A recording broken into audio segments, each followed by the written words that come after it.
ओम श्री सच्चिदानंद सद्गुरु साईनाथ महाराज की जय। आज हम लोग साई सच्चरित्र के अध्याय 33 का पारायण करेंगे। इस अध्याय में उदी की महिमा का वर्णन है। आओ पहले हम संतों के चरणों में प्रणाम करें, जिनकी कृपा दृष्टि मात्र से ही समस्त पाप समूह भस्म होकर हमारे आचरण के दोष नष्ट हो जाएंगे। उनसे वार्तालाप कर हमारे लिए शिक्षाप्रद और अति आनंददायक है। वे अपने मन में यह मेरा और वह तुम्हारा ऐसा कोई भेद नहीं रखते। इस प्रकार के भेदभाव की कल्पना उनके हृदय में कभी भी उत्पन्न नहीं होती। उनका ऋण इस जन्म में तो क्या अनेक जन्मों में भी न चुकाया जा सकेगा। यह सब विदित है कि बाबा सबको दक्षिणा लिया करते थे तथा उस धन राशि में से जो दान करने के पश्चात जो कुछ विशेष बचता उससे वे ईंधन मोल लेकर सदैव धूनी प्रज्वलित रखते थे। इसी धूनी की भस्म उदी कहलाती है।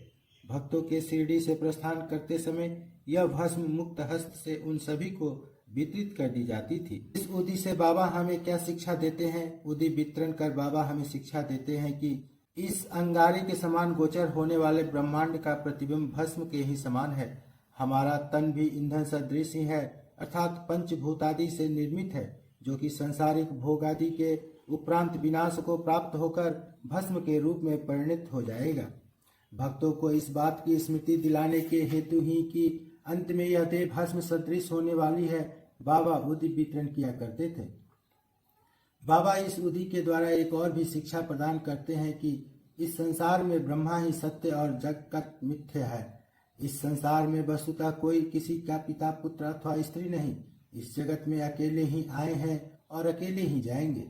पूर्व में यह देखने में आ चुका है और अभी भी अनुभव किया जा रहा है कि उस उद्देश्य ने अनेक शारीरिक और मानसिक रोगियों को स्वास्थ्य प्रदान किया।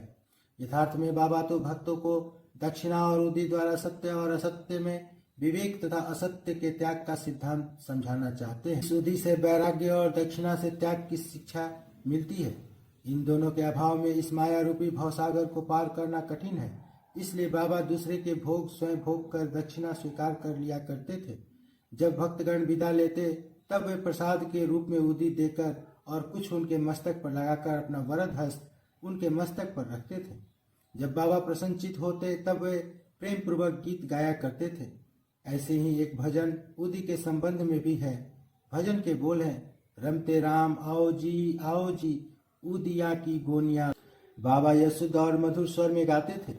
यह सब तो विदित है कि आध्यात्मिक प्रभाव के संबंध में, परंतु उसमें भौतिक प्रभाव भी था, जिससे भक्तों को स्वास्थ्य, स्मृति, चिंता मुक्ति एवं अनेक सांसारिक लाभ प्राप्त हुए। इसलिए उदी हमें आध्यात्मिक और सांसारिक लाभ पहुंचाती है। अब हम उदी की कथाएं प्रारंभ करते हैं। नासिक के श्री नारायण मोतीराम जानी बाबा के परम भक्त थे। वे बाबा के अन्य भक्त रामचंद्र बामन मोडक के अधीन काम करते थे। एक बार वे अपनी माता के साथ शिरडी गए तथा बाबा के दर्शन का लाभ उठाया।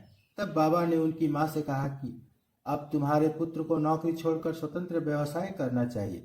कुछ दिनों में बाबा के वचन सत्य निकले। नारायण जानी ने नौकरी छोड़कर एक उपहार गृह आनंद आश्रम चलाना प्रारंभ कर दिया, जो अच्छी तरह चलने लगा। एक बार नारायण राव के एक मित्र को बिच्छू ने काट लिया, जिससे उसे असहनीय पीड़ा होने लगी। ऐसे प्रसंगों में उदी तो रामबाण प्रसिद्ध ही है। काटने के स्थान पर केवल उसे लगाना ही तो होता है। नारायण ने उदी खोजी, परंतु कहीं न मिल सकी। उन्होंने बाबा के चित्र के समक्ष खड़े होकर उनसे प्रार्थना की और उनका नाम लेते हुए उनके चित्र के सम्मुख जलती हुई अगरबत्ती में से एक चुटकी भस्म बाबा की उदी मानकर बिच्छू के डंक मारने के स्थान पर लेप कर दिया। वहां से उनके हाथ हटाते ही पीड़ा तुरंत मिट गई और दोनों अति प्रसन्न होकर चले गए।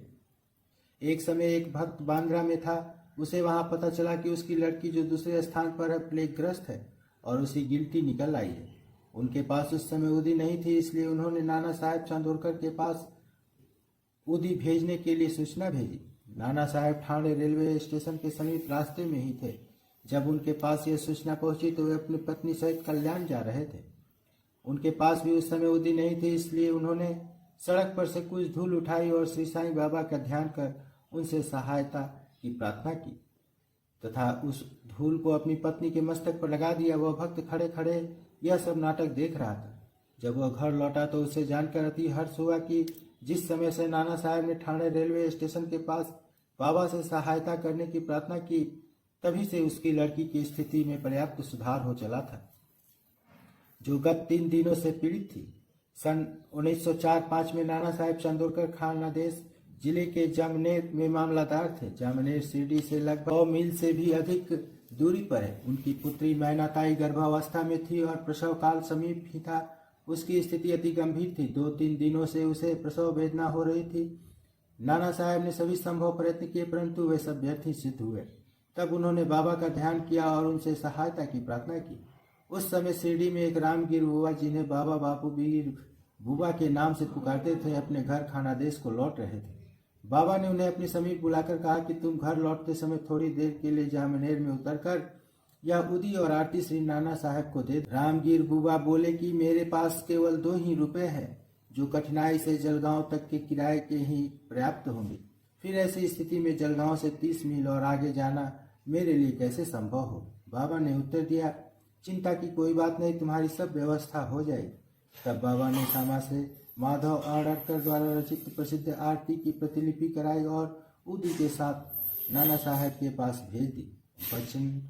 बाबा के वचनों पर विश्वास कर रामगिर बुआ ने शिरडी से प्रस्थान कर दिया और 2:45 बजे रात्रि को जलगांव पहुंचे। उस समय उनके पास केवल 2 आने ही शेष थे, जिससे वे बड़े दुविधा में थे। इतने में ही एक आवाज उनके कानों में पड़ी कि शिरडी से आए हुए बापू गिर बुआ कौन है। उन्होंने आगे बढ़कर बतलाया कि मैं शिरडी से आ रहा हूँ और मेरा ही नाम बापू गिर बुआ है। उस चपरासी ने, जो कि अपने आप को नाना साहब चांदोरकर द्वारा भेजा हुआ बतला रहा था, उन्हें बाहर लाकर एक शानदार तांगे में बिठाया, जिसमें 2 सुंदर घोड़ी जुते हुए थे। अब वे दोनों रवाना हो गए। तांगा रोककर घोड़ों को पानी पिलाया। इसी बीच चपरासी ने रामगिर बुआ से थोड़ा सा नाश्ता करने को कहा। उसकी दाढ़ी मूछे तथा अन्य वेशभूषा से मुसलमान समझकर उन्होंने जलपान करना अस्वीकार कर दिया। तब उस चपरासी ने कहा कि मैं गढ़वाल का क्षत्रिय वंशी हिंदू हूँ। यह सब नाश्ता नाना साहब ने आपके लिए ही भेजा है तथा उसमें आपको कोई आपत्ति और संदेह नहीं करना चाहिए। जलपान कर पुनः रवाना हुए और सूर्योदय काल में जामनेर पहुंच गए। रामगिर बुआ लघु शंका को गए और थोड़ी देर में ही जब वे लौट कर आए तो क्या देखते हैं कि वहां न तो तांगा था, न तांगे वाला और न ही तांगे के घोड़े। उनके मुख से एक शब्द भी न निकल सका। वे समीप ही कचहरी में पूछताछ करने गए और वहां उन्हें पता चला कि इस समय मामलादार घर पर ही है। वे नाना साहब के घर गए और उन्हें बतलाया कि मैं शिरडी से बाबा की आरती और उदी लेकर आ रहा हूँ। उस समय मैनाताई की स्थिति बहुत ही गंभीर थी और सभी को उसके लिए बड़ी चिंता थी। नाना साहब ने अपनी पत्नी को बुलाकर उदी को जल में मिलाकर अपनी लड़की को पिला देने को और आरती करने को कहा। उन्होंने सोचा कि बाबा की सहायता बड़ी सामयिक है। थोड़ी देर में ही समाचार प्राप्त हुआ कि प्रसव कुशलता पूर्वक होकर समस्त पीड़ा दूर हो गई है। जब रामगिर बुआ ने नाना साहब को चपरासी, तांगा व जलपान आदि स्टेशन भेजने के लिए धन्यवाद दिया तो नाना साहब को यह सुनकर महान आश्चर्य हुआ और वे कहने लगे कि मैंने न तो कोई तांगा न चपरासी ही भेजा था और न ही मुझे शिरडी से आपके पधारने की कोई पूर्व सूचना ही थी। ठाणे के सेवानिवृत्त श्री बीवी देव ने नाना साहब चांदोरकर के पुत्र बापू साहब चांदोरकर और शिरडी के रामगिर बुआ से इस संबंध में बड़ी पूछताछ की और फिर संतुष्ट होकर श्री साई लीला पत्रिका भाग 13 में गद्य और पद में एक सुंदर रचना प्रकाशित की।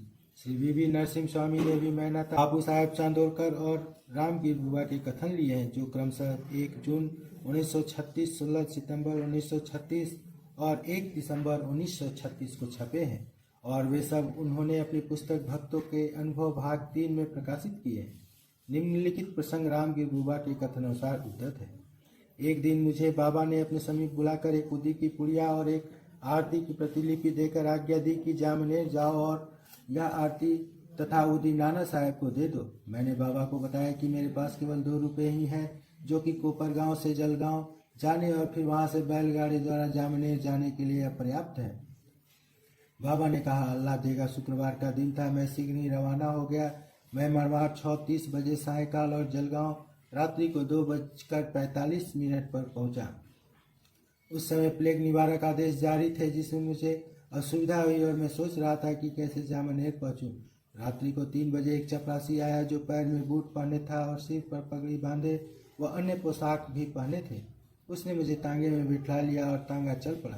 मैं उस समय भयभीत सा हो रहा था। मार्ग में भगुर के समीप मैंने जलपान किया। जब प्रातःकाल जामनेर पहुंचा तब उसी समय मुझे लघुशंका करने की इच्छा हुई। जब मैं लौट कर आया तब देखा कि वहां कुछ भी नहीं है, तांगा और तांगे वाला अदृश्य है। भक्त नारायण राव को बाबा के दर्शन का 3 बार सौभाग्य प्राप्त हुआ। सन 1918 में बाबा के समाधिस्थ लेने के 3 वर्ष पश्चात वे शिरडी जाना चाहते थे, परंतु किसी कारणवश उनका जाना न हो सका। बाबा के समाधिस्थ होने के 1 वर्ष के भीतर ही वे रुग्ण हो गए। किसी भी उपचार से उन्हें कोई लाभ न हुआ। तब उन्होंने 8 प्रहर बाबा का ध्यान करना प्रारंभ कर दिया।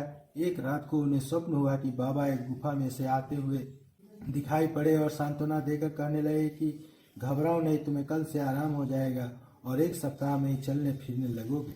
ठीक उतने ही समय में नारायण राव स्वस्थ हो गए। अब यह प्रश्न विचारणीय है कि क्या बाबा देहधारी होने से जीवित कहलाते थे और क्या उन्होंने देह त्याग दिए इसलिए मृत हो गए?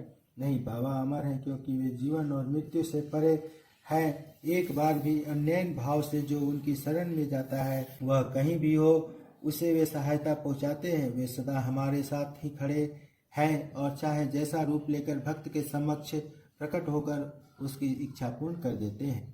सन 1917 में आपा साहेब कुलकर्णी के शुभ दिन आए। उनका ठाणे को स्थानांतरण हो गया। उन्होंने बाला साहेब भाटे द्वारा प्राप्त बाबा के चित्र का पूजन करना आरंभ कर दिया। उन्होंने सच्चे हृदय से पूजा की। वे हर दिन फूल, चंदन और नैवेद्य बाबा को अर्पित करते और उनके दर्शनों की बड़ी अभिलाषा रखते थे। इस संबंध में इतना तो कहा जा सकता है कि भावपूर्वक बाबा के चित्र को देखना ही बाबा के प्रत्यक्ष दर्शन के सदृश है। नीचे लिखी कथा से यह बात स्पष्ट हो जाती है। बंबई में एक बाला बुआ नाम के संत थे जो कि अपनी भक्ति, भजन और आचरण के कारण आधुनिक तुकाराम के नाम से विख्यात थे। सन 1917 में वे शिरडी आए। जब उन्होंने बाबा को प्रणाम किया तो बाबा कहने लगे कि मैं तो इन्हें 4 वर्षों से जानता हूँ। बावला बुआ को आश्चर्य हुआ और उन्होंने सोचा कि मैं तो प्रथम बार ही शिरडी आया हूँ, फिर यह कैसे संभव हो सकता है। गहन चिंतन करने पर उन्हें बाबा के शब्दों की यथार्थता का बोध हो गया और वे मन ही मन कहने लगे कि संत कितने सर्वव्यापक और सर्वज्ञानी होते हैं तथा अपने भक्तों के प्रति उनके हृदय में कितनी दया होती है। मैंने तो केवल उनके चित्र को ही नमस्कार किया था तो भी यह घटना उनको ज्ञात हो गई। इसलिए उन्होंने मुझे इस बात का अनुभव कराया कि उनके चित्र को देखना ही उनके दर्शन करने के सदृश है।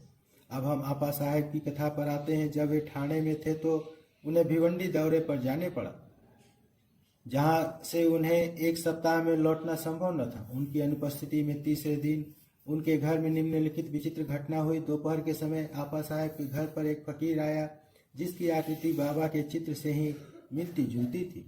श्रीमती कुलकर्णी उनसे पूछा कि आप शिरडी के श्री साईं बाबा तो नहीं हैं? इस पर उत्तर मिला कि वे तो साईं बाबा के आज्ञाकारी सेवक हैं और उनकी आज्ञा से ही आप लोगों की कुशल क्षेम पूछने आए हैं। फकीर ने दक्षिणा मांगी तो श्रीमती कुलकर्णी ने उन्हें 1 रुपये भेंट दिया। तब फकीर ने उन्हें उदी और एक पुड़िया देते हुए कहा कि इसे अपने पूजन में चित्र के साथ रखो। इतना कर वहां से चला गया। अब बाबा की अद्भुत लीला सुनिए। भिवंडी में आपा साहेब का घोड़ा बीमार हो गया जिससे वे दौरे पर आगे न जा सके। तब उसी शाम को वे घर लौट आए। घर आने पर उन्हें पत्नी के द्वारा फकीर के आगमन का समाचार प्राप्त हुआ। उन्हें मन में थोड़ी अशांति हुई कि मैं फकीर के दर्शन से वंचित रह गया तथा पत्नी द्वारा केवल 1 रुपये दक्षिणा देना उन्हें अच्छा न लगा। वे कहने लगे कि यदि मैं उपस्थित होता तो 10 रुपये से कम कभी न देता। तब वे भूखे ही फकीर की खोज में निकल पड़े। उन्होंने मस्जिद व अन्य कई स्थानों पर खोज की परंतु उनकी खोज व्यर्थ ही प्रसिद्ध हुई। पाठक अध्याय 32 में कहे गए बाबा के वचनों का स्मरण करें कि भूखे पेट ईश्वर की खोज नहीं करनी चाहिए। आपा साहब को शिक्षा मिल गई। भोजन के उपरांत वे जब अपने मित्र श्री चित्रे के साथ घूमने को निकले तब थोड़ी ही दूर जाने पर उन्हें सामने से एक फकीर द्रुत गति से आता हुआ दिखाई पड़ा। आपा साहब ने सोचा कि यह तो फकीर वही फकीर प्रतीत होता है जो मेरे घर पर आया था तथा उसकी छवि भी बाबा के चित्र के अनुरूप ही है। फकीर ने तुरंत ही हाथ बढ़ाकर दक्षिणा मांगी। आपा साहब ने उन्हें 1 रुपया दे दिया। तब वह और मांगने लगा। अब आपा साहब ने 2 रुपये दिए तब भी उसे संतोष न हुआ। उन्होंने अपने मित्र चित्रे से 3 रुपये उधार लेकर दिए, फिर भी वह मांगता ही रहा। तब आपा साहब ने उसे घर चलने को कहा। सब लोग घर आए और आपा साहब ने उन्हें 3 रुपये और दिए, अर्थात कुल 9 रुपये। फिर भी वह असंतुष्ट प्रतीत होता था और मांगे ही जा रहा था। तब आपा साहब ने कहा कि मेरे पास तो 10 रुपए का नोट है। तब फकीर ने नोट ले लिया और 9 रुपए लौटा कर चला गया। आपा साहब ने 10 रुपए देने को कहा था, इसलिए उनसे 10 रुपए ले लिए और बाबा द्वारा स्पर्शित 9 रुपए उन्हें वापस मिल गए। अंक 9 रुपए अर्थपूर्ण है तथा 9 विद्या भक्ति की ओर इंगित करते हैं। यहाँ ध्यान दे कि लक्ष्मीबाई को भी उन्होंने अंत समय में 9 रुपए ही दिए थे। उदी की पुड़िया खोलने पर आपा साहब ने देखा कि उसमें फूल के पत्ते और अक्षत हैं। जब वे कालांतर में शिरडी गए तो उन्हें बाबा ने अपना एक केस भी दिया। उन्होंने उदी और केस को एक ताबीज में रखा और उसे वे सदैव हाथ पर बांधे रहते थे। अब आपा साहब को उदी की शक्ति विदित हो चुकी थी। वे कुशाग्र बुद्धि के थे। प्रथम उन्हें 40 रुपये मासिक मिलते थे, परंतु बाबा की उदी और चित्र प्राप्त होने के पश्चात उनका वेतन कई गुना हो गया तथा उन्हें मान और यश भी मिला। इन अस्थायी आकर्षणों के अतिरिक्त उनकी आध्यात्मिक प्रगति भी शीघ्रता से होने लगी। इसलिए सौभाग्यवश जिनके पास उदी है उन्हें स्नान करने के पश्चात मस्तक पर धारण करना चाहिए और कुछ जल में मिलाकर तीर्थ की तरह ग्रहण करना चाहिए। सन 1917 में गुरु पूर्णिमा के शुभ दिन डहाणू जिला ठाणे के हरिभाव कार्णिक शिरडी आए तथा उन्होंने बाबा का यथाविधि पूजन किया। उन्होंने वस्तु और दक्षिणा आदि भेंट कर सामा के द्वारा बाबा से लौटने की आज्ञा प्राप्त की। वे मस्जिद की सीढ़ियों से उतरे ही थे कि उन्हें विचार आया कि बाबा को 1 रुपया और अर्पण करना चाहिए था।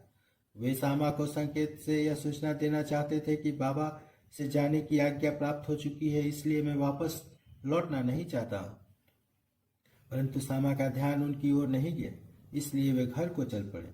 मार्ग में वे नासिक में श्री कालाराम के मंदिर में दर्शन किए गए।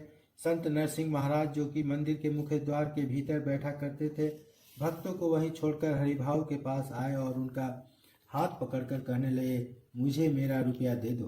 कार्णिक को बड़ा आश्चर्य हुआ और उन्हें शहर से रुपए दे दिए।